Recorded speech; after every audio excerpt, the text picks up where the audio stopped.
प्रिय विद्यार्थियों नमस्कार।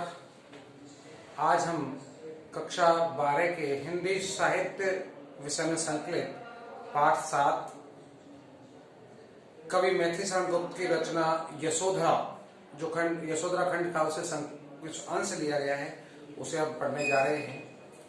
कवि मैथिली शरण गुप्त का जन्म सन 1886 में हुआ और इनकी प्रमुख रचनाएं हैं भारत भारती, जयद्रथ वध, पंचवटी, गुरुकुल, साकेत, यशोधरा। इसके अलावा और भी बहुत सारी रचनाएं इनकी दी गई हैं। हम या विद्वानों ने इन्हें पहले राष्ट्र कवि की सम्मान से सुशोभित किया है या सम्मानित किया गया है। इन्हें पहला राष्ट्र कवि माना है।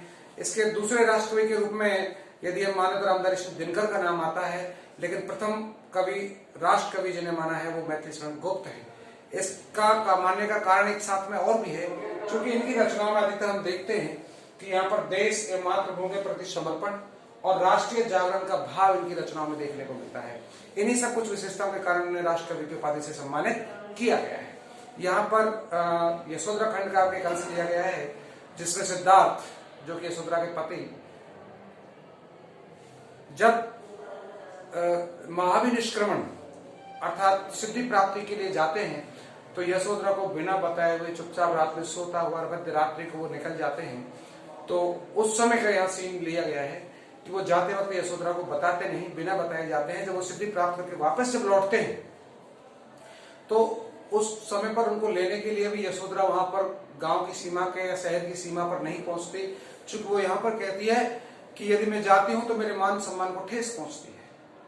वो अपनी सखियों से विचार विमर्श करती है कि यदि वो मुझसे गए थे तो मुझसे कहकर जाते, सखी वो मुझसे कहकर जाते, क्या मैं उनको रोकती? अर्थात कदापि नहीं, क्योंकि वो जिस कार्य के लिए जा रहे हैं वहां पर जाने के लिए तो कोई रोकने का प्रश्न ही नहीं है। फिर ऐसे में वो मुझे बिना बताए चले गए। क्या उन्होंने मुझे अच्छे से पहचाना नहीं? उन्होंने मुझे अर्धांगिनी के रूप में स्वीकार किया, सब कुछ किया, लेकिन मुझे पहचान नहीं पाए, बिना बताए वो चले गए। अर्थात मेरे को वास्तव में उन्होंने पढ़ा नहीं है, पहचाना नहीं। यदि वो मुझे वास्तव में पहचानते जानते तो शायद वो ऐसा काम नहीं करते, मुझे बता के जाते। और ऐसे काम के लिए तो मैं शहर से विदा करके और भेज देती। तो किस तरह से देखिए इस यशोधरा खंड का में यहाँ पर यशोधरा जो कि सिद्धार्थ या हम कहे महात्मा बुद्ध की पत्नी थी, उसके व्यवहार को किस तरह से बताया है कवि मैथिली शरण गुप्त ने। हम आज यही पढ़ने जा रहे हैं। तो निकालिए पुस्तक और देखिए बेटे अपनी पुस्तक में यशोधरा खंड का ये अंश। कि सिद्धि हेतु स्वामी गए यह गौरव की बात, पर चोरी चोरी गए यही बड़ा वैघात। सखी वे मुझसे कह कर जाते। कवि यहाँ पर कहते हैं मैथिली शरण गुप्त कि वो मुझसे कहकर के जाते, मुझे कोई ऐतराज नहीं था। कि सिद्धि हेतु स्वामी गए यह गौरव की बात, कि सिद्धि प्राप्त करने के लिए महाभिनिष्क्रमण के लिए स्वामी गए, ये बहुत अच्छी बात है, मेरे लिए गौरव की बात है, मान सम्मान की बात है। पर चोरी चोरी गए यही बड़ा व्याघात, वो चुपचाप छुप करके गए, मेरे लिए यही बड़ा व्याघात है, बड़ा दुख है, कष्ट है। सखी वो मुझसे कह कर जाते, हे सखी वो मुझसे कह कर जाते तो अवश्य मैं उन्हें शहर से विदा करके भेजती।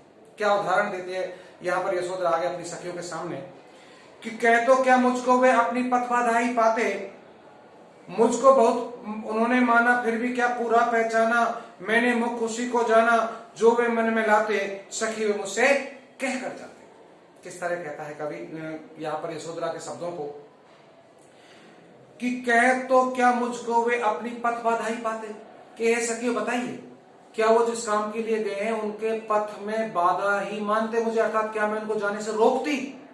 नहीं। मुझको बहुत उन्होंने माना फिर भी क्या पूरा पहचाना, यानी उन्होंने मुझे अपना बहुत कुछ माना लेकिन मुझे पूरा नहीं पहचाना। मुझे पूरा पहचानते तो बिना बताए नहीं जाते। मैंने मुख खुशी को जाना, मैंने तो अपने मेरे जीवन में मेरा आधार, मेरा सब कुछ है जो मैंने सिद्धार्थ को माना। जो वे मन में लाते, जो वो मन में लाते उसी बात को मैं स्वीकार करती, उसकी हाँ में हाँ मिला के रहती, कभी उसके मना नहीं करती। सखी वे मुझसे कहकर जाते कि स्वयं सुसज्जित करके क्षण में प्रियतम को प्राणों के पण में हमें भेज देती हैं रण में, छात्र धर्म के नाते सखी वे मुझसे कहकर जाते। यहाँ थोड़ी वीर की झलक देखने, वीर रस की झलक देखने को मिलती है, उस गुण का प्रभाव देखने को मिलता है कि किस तरह से यशोधरा अपनी वीरता का प्रमाण यहाँ देने को पड़ती है। नारी जाति किस तरह वीरता के क्षेत्र में अपना कार्य संभालती है बताने का प्रयास किया है यशोधरा ने। कैसे देखो कि स्वयं सुसज्जित करके क्षण में कि वीरांगनाएं अपने पति को अपने पिता को, अपने भाई को अब युद्ध में जाने के लिए स्वयं तैयार करके, तिलक लेकर के, उनके हाथ में तलवार सौंप करके युद्ध क्षेत्र रणभूमि में भेज देती है। फिर क्या इस सिद्धि प्राप्त करने में, भेजने में मुझे कुछ आपत्ति थी? अर्थात नहीं। यानी मैं यहां पर भी भेजती कि स्वयं सुसज्जित करके क्षण में प्रियतम को प्राणों के पण में हमें भेज देती है रण में। छात्र धर्म के नाते, यानी क्षत्रियता धर्म के नाते हम उनको युद्ध क्षेत्र में भी तैयार करके एक क्षण भर में भेज देती हैं। सखी वे मुझसे कह कर जाते, हे सखी मुझसे कह करके जाते, जब हम इतना त्याग कर सकती हैं तो क्या हम इस सिद्धि प्राप्ति के लिए, क्या हम इतने बड़ी अच्छे कार्य के लिए हम क्या उनको जाने से रोकती? अर्थात कभी नहीं। यानी यशोधरा के मन में इस बात का बड़ा दुख है कि वो बिना बताए ही चले गए। कि हुआ ने वह भी भाग्या भागा, किस पर विकल गर्व अब आ जागा, जिसने अपनाया था त्यागा, रहे स्मरण आते, सखी वे मुझसे कह कर जाते। कल ठीक है, जो भी है वो गए, कोई बात नहीं, बिना बताए चले गए। लेकिन फिर भी यशोधरा क्या कहती हैं कि हुआ ने वह भी भाग्य भागा, कि मेरे भाग्य बेचारा भागा रहा, किस पर विकल गर्व अब जागा, अब मैं किस पर विफल, मेरा भाग्य विफल हो गया तो मैं किस पर गर्व करूं, कैसे मैं अपने आप को सावधान अच्छे से समझूं। जिसने अपनाया ते त्यागा, कि जिसने मुझे अपनाया था, अपना माना था, उसने मुझे त्याग दिया, छोड़ दिया। अर्थात सिद्धार्थ ने मुझे अपनाया था, सिद्धार्थ ने मुझे छोड़ के चला गया।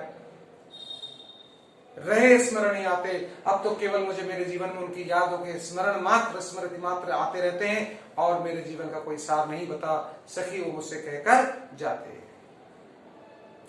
कि नयन उन्हें निष्ठुर कहते, पर इनसे जो आंसू बहते, सहते हृदय वो कैसे सहते, गए तरसी खाते, सखी वो मुझसे कहकर जाते। कि नयन उन्हें निष्ठुर कहते, आज मेरे नेत्र जिन्हें वो दिखाई नहीं दे रहे, बड़े निष्ठुर है, दुष्ट कह करके संभालते हैं, पुकारते हैं, हमेशा उनकी याद में आंखों से अश्रुधारा बहा करती है, दिल व्याकुलता से परिपूर्ण है। पर इनसे जो आंसू बहते, लेकिन मेरी आंखों से जो आंसू बहते हैं, हृदय सदा हृदय वे कैसे सहते, ऐसे सदा हृदय, दया से युक्त मेरा ये हृदय इन आंसू को कैसे सहन करे। अर्थात मैं उनकी अनुपस्थिति में अपना जीवन कैसे जीऊं, मेरे को तो बहुत ज्यादा व्याकुलता पैदा हो रही है, बहुत बड़ा कष्ट मुझे देखने को मिल रहा है। गए तरस ही खाते, अब मेरे ये नेत्र तो उनके दर्शन मात्र को भी तरस रहे हैं, अर्थात उनके दर्शन भी नहीं हो रहे। सखी वे मुझसे कह कर जाते कि जाए सिद्धि पावे सुख से, दुखी न हो इस जन के दुख से, उपालंब दूं मैं किस मुख से, आज अधिक वे भाते, सखी वे मुझसे कहकर जाते। क्या कह रही है यशोधरा, आगे देखिए कि जाए सिद्धि पावे सुख से, कि वो जाए, मेरा उनके साथ यही व्यवहार है कि वो आराम से जाएं और अपनी सिद्धि प्राप्त सुख पूर्वक करें, दुखी ना हो इस जन के दुख से। इस जन का संबोधन यहाँ पर ये प्रश्न पूछा जाता है कभी कभी परीक्षा में भी, तो इस जन का मतलब यहाँ पर यशोधरा के लिए संबोधन है। किस जन के लिए? अर्थात यशोधरा के लिए, कि यशोधरा के बारे में वो कुछ सोच समझकर याद करके दुखी नहीं हो। मैं भगवान से प्रार्थना करती हूँ कि सुख पूर्वक अपनी सिद्धि प्राप्त करें और दुखी ना हो इस जन के दुख से, मेरे दुख से। यानी उन्हें पक्का है यहाँ से गए होंगे तो मेरी याद अवश्य आई होगी, उन्होंने सोचा भी होगा कि यशोधरा अपना जीवन कैसे जिएगी। ऐसी सब कुछ बातों को सोच करके यशोधरा बहुत दुखी होगी और वास्तव में मैं दुखी हूं, लेकिन इस बात को सोच करके सिद्धार्थ दुखी ना हो। उपालंब दूं मैं किस मुख से, अब मैं किस मुख से उन्हें उलाना दूं, अर्थात मैं उन्हें उलाना भी, कोई उपालंब भी देना नहीं चाहती। आज अधिक वे भाते, यदि आज वो होते तो और बहुत ज्यादा अच्छे श्रेष्ठ लगते और वो मुझे अच्छे से मानते, तो ऐसी समस्या सामने नहीं आती। सखी वे मुझसे कहकर जाते। एक लास्ट पैराग्राफ है, देखिए इस खंड का, कि गए लौट भी वे आवेंगे, कुछ अपूर्व अनुपम लावेंगे, रोते प्राण पावेंगे, पर क्या गाते गाते, सखी वो मुझसे कह कर जाते हैं। यह अंतिम पैराग्राफ जो अंश लिया गया इसमें बताती है यशोधरा कि गए लौट भी वे आएंगे, कि गए हैं तो वो लौट करके वापस अवश्य आएंगे, कुछ अपूर्व अनुपम लाएंगे, कुछ अपूर्व अद्भुत अनुपम श्रेष्ठ यानी सिद्धि प्राप्त करके लाएंगे, रोते प्राण होने पाएंगे, और ये मेरे रोते हुए प्राण जो आज उनकी याद में तरस रहे हैं वो इनको अवश्य दर्शन देंगे, अर्थात मैं तब तक जीवित रहूंगी, मरूंगी नहीं।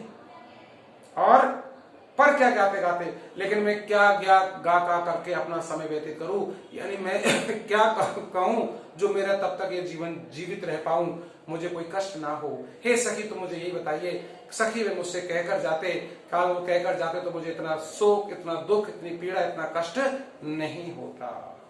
तो बस इतना सा छोटा सा अंश आपके इस पाठ्यक्रम में संकलित है जो पूरा होता है।